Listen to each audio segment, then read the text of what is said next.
अऊज़ु बिल्लाहि मिनश्शैतानिर्रजीम बिस्मिल्लाहिर्रहमानिर्रहीम। सामीन मोहतरम, आज मैं आपके सामने सूरह यासीन की 2 आयत 22-23 तलावत करने लगा हूँ। मौका मिला तो सूरह यूनुस की आयत नंबर 18 भी तलावत करूँगा। सूरह यासीन की आयत 22 और 23।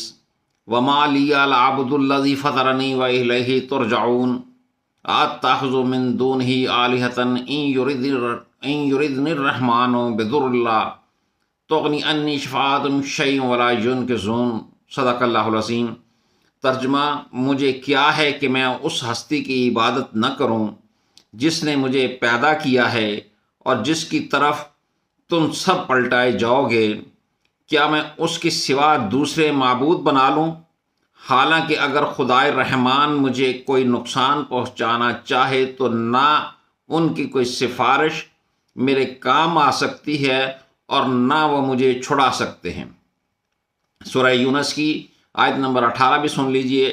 व याबुदून मिन दूनिल्लाहि मा ला यदुर्रुहुम वला यनफ़उहुम व यक़ूलून हाउलाई शुफ़ाऊना इंदल्लाह कुल अतुनब्बिऊनल्लाह बिमा ला यअलमु फ़िस समावाति वला फ़िल अर्द सुब्हानहु व तआला अम्मा युशरिकून। सदक़ल्लाहुल अज़ीम।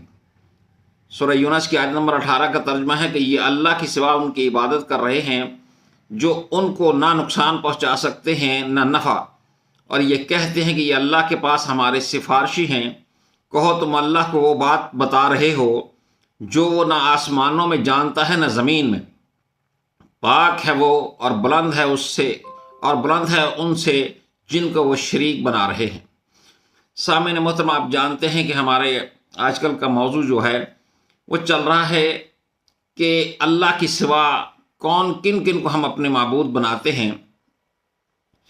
कुफार मक्का का तसव्वुर ये था कि ये माबूद जिन्हें हम पुकारते हैं, अपनी दुआएं जिनके सामने हम पेश करते हैं, ये हमारे नेक मरहूम बुज़ुर्ग हैं, तो ये हम अल्लाह के पास हमारे सिफारशी हैं। दूसरी चीज़ जिससे वो ख्वाब खाते थे, ये हमारे नफ़ा नुकसान के भी मालिक हैं, ये हमें नफ़ा नुकसान भी पहुंचा सकते हैं। तीसरी चीज़ वो ये कहते थे कि ये हमें मुसीबतों से छुटकारा दिलवा सकते हैं, ये हमें तकलीफ़ों से निजात दिला सकते हैं। ये था उनका तसव्वुर इलाह। और कुरान कहता है कि इनमें से कोई चीज़ भी तुमने अल्लाह के साथ, अल्लाह के अलावा किसी और के साथ वाबस्ता कर ली तो तुमने उनको अपना इलाह बना लिया। ये लोग ना सिफारशी बन सकते हैं, ना किसी के को नफ़ा नुकसान पहुंचा सकते हैं, ना किसी को की तकलीफ़ दूर कर सकते हैं। ये इन दोनों तीनों आयत का निचोड़ था जो मैंने आपके सामने पेश किया है। तो इस चीज़ को मद्देनज़र रखते हुए हमें आज के अपने हालात के ऊपर भी गौर करना चाहिए कि हमारा मुआशरे के अंदर भी बहुत सारे लोग ऐसे हैं जो मरहूम नेक बुज़ुर्गों की कब्रों पर जाकर उनसे अपनी हाजात मांगते हैं, उन्हें नज़र न्याज पेश करते हैं और तरह तरह के रस्म व रवाज उन्होंने बना रखे हैं।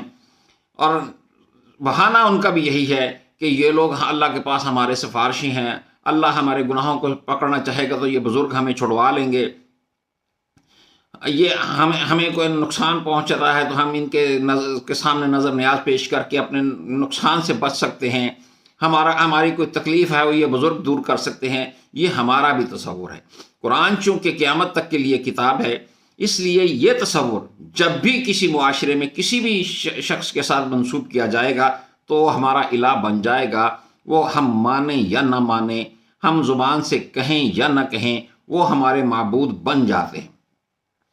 और फिर ये भी बताया गया था, कल भी मैंने सूरह सबा की आयत नंबर 37 आपके सामने तलावत की थी कि अल्लाह के करीब होने का तरीका अल्लाह ने बता दिया है।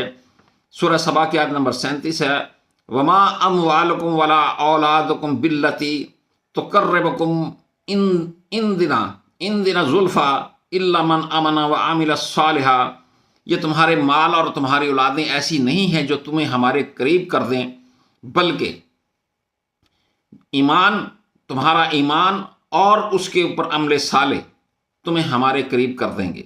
फिर तुम्हें जन्नतें मिलेंगी, तुम्हें जन्नतों के इनामात मिलेंगे।